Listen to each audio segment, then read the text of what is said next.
এখন শীতকাল, এই জন্য আমার দোকানে একটু কাজের চাপটা কম।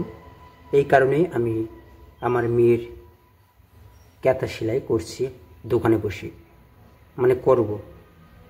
তার জন্য নিয়ে নিলাম একটি সুই, সুতা, আর এই হচ্ছে সেই কাঁথা। কীভাবে সেই কাঁথা সেলাই করছি আপনারা দেখুন। প্রথমে এই সুতাটা এই সূচের এই ফুটার মধ্যে ঢোকাতে হবে।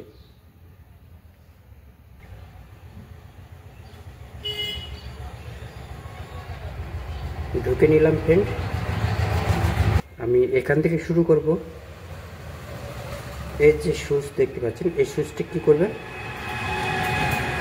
নিচ দিকে একবার, উপর দিকে একবার, নিচ দিকে একবার, উপর দিকে একবার, নিচ দিকে একবার, উপর দিকে একবার, নিচ দিকে একবার, উপর দিকে একবার, নিচ দিকে একবার, উপর দিকে একবার, নিচ দিকে একবার, উপর দিকে একবার, এইরকম করে করে এই সুতাটাকে এইভাবে বের করতে লাগবে। দেখতে পাচ্ছেন, এই যে এইভাবে টানতে হবে।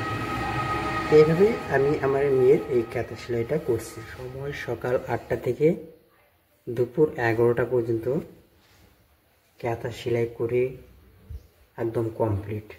দেখুন কতটা বড়, কতটা চওড়া, এবং এর যে সেলাইয়ের যে গেজগুলো দেখতে পাচ্ছেন কতটা ঘন। একদম পুরোপুরি কমপ্লিট করলাম।